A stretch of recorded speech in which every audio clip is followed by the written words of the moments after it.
Merry Christmas, everyone. I am sitting in the house just, bumming it around, wearing my Whitney Houston shirt. So, Merry Christmas from me and Nippy, reporting live from Newark, Brick City. Um, I have seen a lot of TikToks today. You know what? Okay, so let me start from the beginning. I woke up early today, around 5 something this morning, and I laughed to myself because I'm like, you ain't got no tree. Any gifts that you received, you've already opened like over the weekend and whatnot.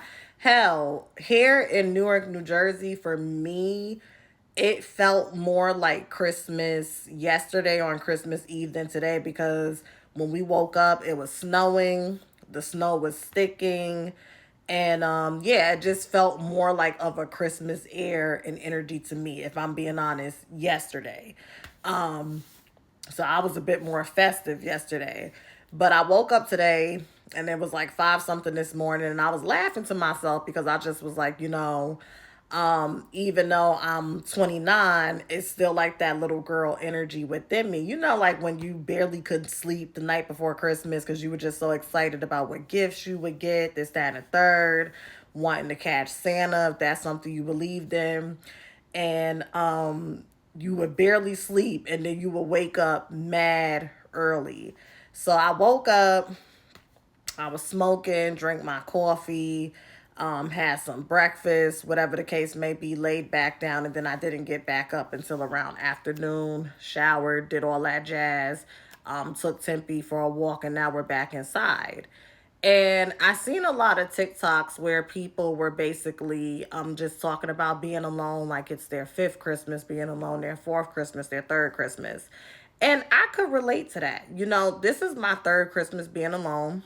Um, and I don't really feel any angst or like sadness or loneliness. I'm at a space in my life where I understand as much as God, will allow me to understand when it comes to the plan that God has for my life and the way my steps is being ordered. And I honor and I feel humbled and grateful by the way I've been able to transmute loneliness into lonesomeness into hermit, mode, and now into just being in solitude. And I think as humans, right, we always hear, attachment is the root to all suffering. I feel like as humans, we get attached to how things used to be or how we think things should be based on, how we've been conditioned when it comes to society's values and expectations, when it comes to, relating to others and, mobilizing with others and being in community with others, especially blood relatives. And I just want to say that remember you're grieving. Remember you're grieving. Grief is not only when someone dies. Grief is when something that you were attached to, you were emotionally invested in, and part of the way in which you function is contingent upon that attachment and investment, continuing to form and show up in a way that allows for you to feel secure and comfort. Grief is when that shit is stripped from you and you're blindsided by it, and you now embark on a process and a journey where you have to reconfigure your sense of self and how you identify in the world and the different experiences you have in different areas of your life, and how all of that is now altered based on you having to grieve something that it is just no longer, it can no longer be, it's not coming back. There's no way that this can manifest in your life the way that you've been invested and attached to it showing up in your life, whether it's a person, a career path, something you really love to do, a hobby, a talent, whatever the case may be. It kind of reminds me, if you ever seen that Spike Lee joint, Mo Better Blues. Denzel Washington's character was so attached to being a musician and would, give the middle finger to anyone because it was always about his music. But when them lips got busted and you couldn't play anymore, he had to humble himself and recognize, okay, my life is taking a different path. But before he came to that acceptance, dude was like out of it for 2 years, like depressed, like bumming it around, like nobody seen him because he was so devastated by that reality that what I once knew to be my status quo, it has shifted, and that means my whole sense of self and all these plans and how I show up in the world, that has shifted too. It takes time.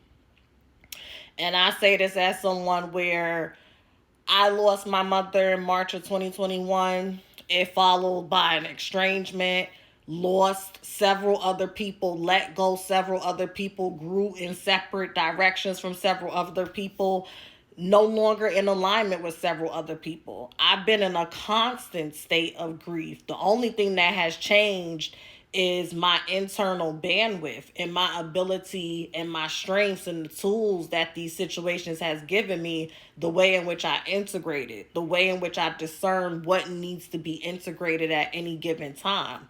That's the only thing that changes. But the pain is still there. You just become more equipped to carry it in a way where it's not as obvious as it once was. It took me to this third Christmas. This would be my fourth Christmas away from my status quo, but this is my third I said Christmas. I have a little list. This is my third Christmas of actually being alone. And I don't feel lonely.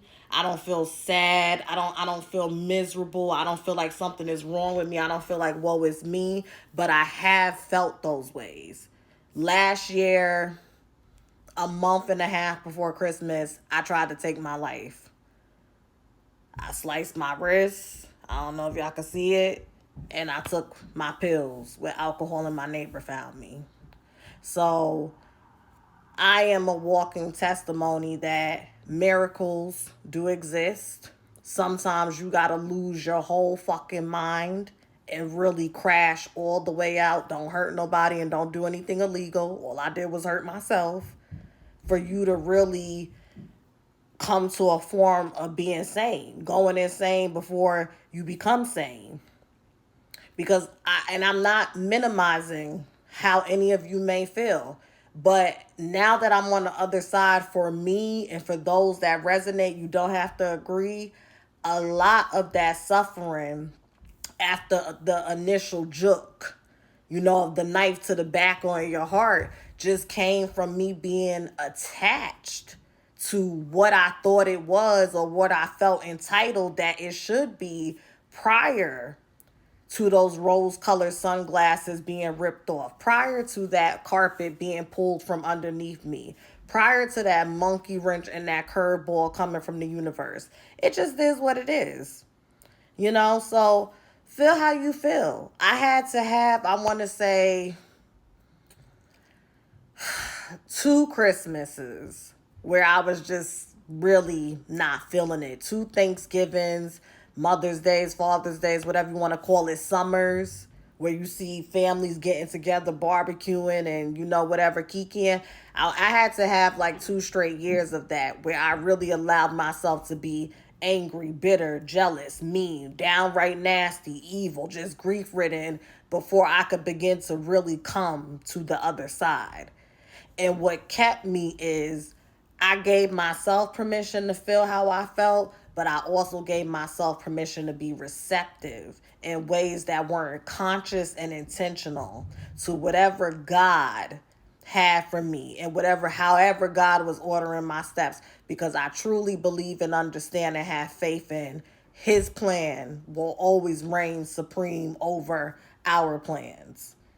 We are taught to idolize and put people in godlike positions in our lives, and that's where a lot of suffering comes from. And some of it is par for the course. But we growing up now. We getting older.